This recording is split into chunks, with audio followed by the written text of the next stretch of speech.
Let us see the next question. AMK Limited, an Indian-based company, has subsidiaries in US and UK. तो एक India का company है जिनका subsidiary US में भी है और यूके में भी है. Forecast of the surplus funds for the next 30 days from the two subsidiaries are as below. ये दोनों सब्सिडरी में थोड़ा सा सरप्लस रहने वाला है. यूएस में कितना रहेगा वो दे रखा है और यूके में कितना रहेगा वो दे रखा है. Following exchange rate information are obtained. Spot rate दे रखा है डॉलर पर रुपी और पाउंड पर रुपी, और सिमिलरली 30 दिन का फॉरवर्ड रेट हमको दे रखा है. Annual borrowing / deposit rates on the simple basis are available as under. Rupee currency का दे रखा है, डॉलर करेंसी का दे रखा है और पाउंड करेंसी का दे रखा है. ऑफकोर्स अगर दो रेट ऑफ इंटरेस्ट है तो higher rate of interest is for borrowing and the lower rate of interest is for investment, ऐसा हम लोग समझते हैं.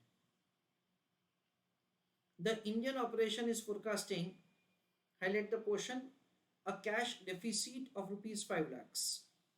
तो वहां पे ऐसा लग रहा है कि 5 लाख रुपए का डेफिसिट होगा.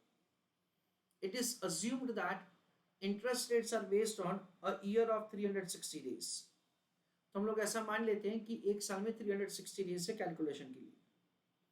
Calculate cash balance eight the end of the 30 days period, highlight the portion in a rupees term for each company under each of the following scenarios, ignoring transaction cost and income tax.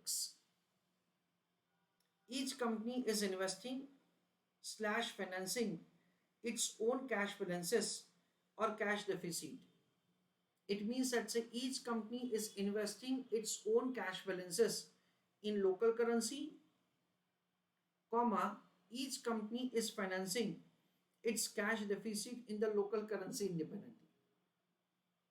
B question दे रखा है, cash balances are pulled immediately in India and net balances are invested or net balances are borrowed for 30 days period.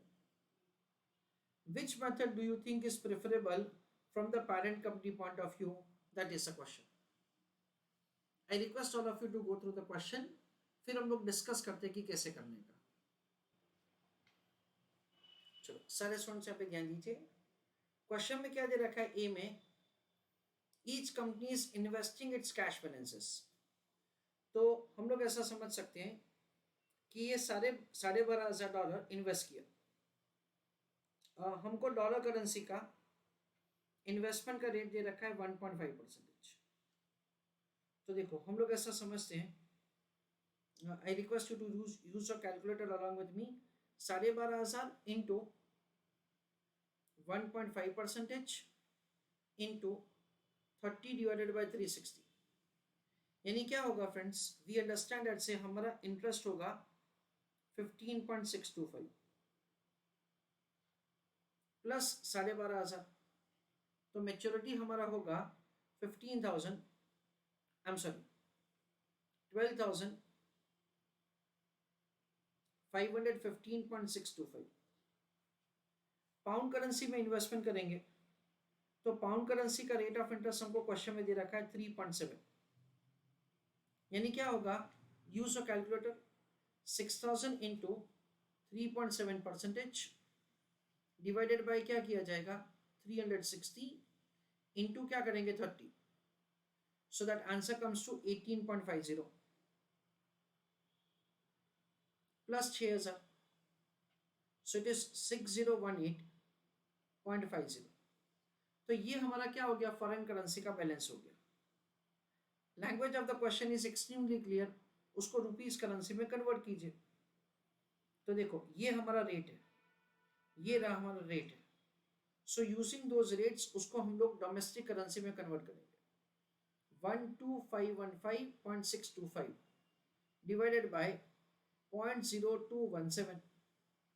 अच्छा, तो हमारे पास कितना rupees होगा friends, 5,76,756.91. इतना rupees होगा. 6018 0.50 divided by 0.015. So the answer is 4,01,233.33. अच्छा, इतना पैसा हमको मिला और जो भी हमारा इंडियन करेंसी में डेफिसिट था, that is an amount of ₹5 lakhs, वो हमने बोरो करके मैच किया। बोरोइंग का रेट ऑफ इंटरेस्ट दे रखा है हमको 6.4। तो यहाँ पे हम लोग क्या लिखेंगे फ्रेंड्स, यहाँ पे हम लोग लिखेंगे 5 lakh into 6.4% into 30 divide by 360, यानी हमको इंटरेस्ट पे करना पड़ेगा 2666.67 प्लस 5 लाख, यानी ये हमारा रीपेमेंट ऑफ द लोन होगा। इट इज 5,02,666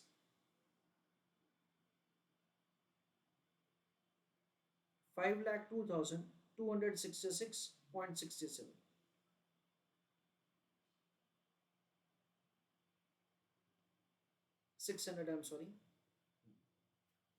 तो इतना हमको पे करना पड़ेगा। तो नेट अमाउंट क्या होगा, 576,756.91 प्लस 401,233.33 माइनस 502,666.67। तो नेट हमारे पास कितना आएगा, नेट हमारे पास आएगा 475,323.57। ये हमारा फर्स्ट ऑप्शन का बैलेंस होगा। That is what we understand. ये मैं वापस थोड़ा समराइज कर देता हूं। फर्स्ट में क्या दे रखा है, हर एक कंपनी अपना एक्सेस अमाउंट जो है वो इन्वेस्ट करेगा। तो वो इन्वेस्ट कर दिया हमने, जो भी शॉर्टफॉल है वो बोरो करेगा, ये बोरो कर दिया हमने। फिर हमको क्वेश्चन में क्लियरली दे रखा है calculate the cash balance eight the end of the 30 days in rupees term. तो ये जो हमारे पास डॉलर करेंसी में वैल्यू है उसको हमने रुपीज करेंसी में कन्वर्ट किया। अगेन ये पाउंड करेंसी का वैल्यू हमने रुपीज करेंसी में कन्वर्ट किया। उसमें से ये रीपेमेंट ऑफ द लोन यानी कि पेमेंट जो करना है वो हमने डिडक्ट किया और इतना सरप्लस हमारे पास बचेगा। दूसरा ऑल्टरनेटिव क्या दे रखा है, cash balances are pulled immediately in India, ऐसा दे रखा है। अच्छा, तो क्या करेंगे फ्रेंड्स, अंडरस्टैंड केयरफुली। हमारे पास $12,500 है, उसको हम लोग स्पॉट रेट से कन्वर्ट करेंगे, divided by 0.0215। So 12,500 divided by 0.0215, तो हमारे पास आ जाएगा 5,81,395.35। अच्छा, हमारे पास पाउंड भी है, कितना 6,000, उसको भी हम लोग स्पॉट रेट में कन्वर्ट करेंगे। स्पॉट रेट क्या है फ्रेंड्स, 0.0149। तो 6,000 divided by 0.0149, that comes to 402,684.56। तो इमीडिएटली कन्वर्ट करने की वजह से 5,81,395.35 प्लस 4,02,684.56, इन दोनों को हमने ऐड किया। इंडिया में 5 लाख का जरूरत था तो वो 5 लाख रुपए हमने पे कर दिए और हमारे पास सरप्लस बचा। लैंग्वेज ऑफ द क्वेश्चन ऐसा बोल रहा है कि ये डिडक्ट करने के बाद, क्या डिडक्ट करने के बाद, ये 5 लाख डिडक्ट करने के बाद हमारे पास सरप्लस भी बच सकता है और हमारे पास एक्सेस भी रह सकता है। एक्सेस रहेगा तो उसको इन्वेस्ट करो भाई। अच्छा, एक्सेस रहता है यहाँ पे 484,079.91 इंटू रुपी करेंसी में इन्वेस्टमेंट करेंगे तो हमको क्या मिलेगा, 6.20% मिलेगा। 6.20% इंटू 30 डिवाइडेड बाय 360, यानी हमको ब्याज कितना मिलेगा फ्रेंड्स, 2501.08। एक्सेस अमाउंट का इन्वेस्ट किया और maturity amount of the deposit हमारा होगा 4,86,580.99। अच्छा, ये जो अमाउंट है उसको हम लोग क्या करेंगे, फर्स्ट ऑप्शन के साथ कंपेयर करेंगे। तो देखो ये हमारा सेकंड ऑप्शन का आंसर है और ये हमारा फर्स्ट ऑप्शन का आंसर है। इन दोनों में से जो बेटर होगा उसको हम लोग सेलेक्ट करेंगे। That is what we understand. Friends, मैंने इसका आंसर आपको रेडीमेड दे रखा है। फर्स्ट ऑल्टरनेटिव है एक्टिंग इंडिपेंडेंटली, जिसमें जितना डेफिसिट था उतना बोरो किया, जितना सरप्लस था उसका इन्वेस्टमेंट किया, और ये इंटरेस्ट है, और ये जो मैच्योरिटी है उसको हमने डोमेस्टिक करेंसी में कन्वर्ट किया, and we get this amount of the surplus at the end of 30 days. Cash balance is pulled immediately in India, जिसमें डॉलर और पाउंड दोनों को रुपीस में कन्वर्ट किया, उस पे से 5 लाख डिडक्ट किए, ये सरप्लस हुआ। ये सरप्लस को हमने क्या किया, इन्वेस्ट किया at the rate of 6.2% for 30 days, और हमारे पास मैच्योरिटी आ गया 486।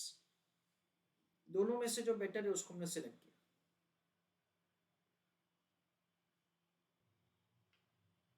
तो ये बेसिकली एक ऐसा लाइक नॉर्मल क्वेश्चन है जिसमें हम लोग ऐसा समझ सकते हैं दैट से we are required to do a kind of cash management, ऐसा जैसा हम लोग कुछ दैट इससे समझ सकते हैं।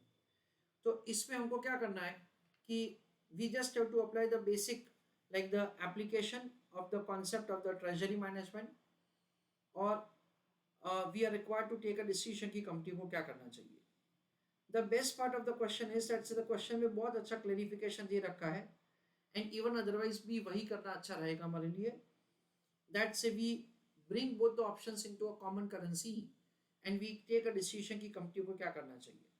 तो second part of the question में बोलेंगे कि आपको कैश बैलेंसेस पुल करके you are required to make the excess amount of the investment.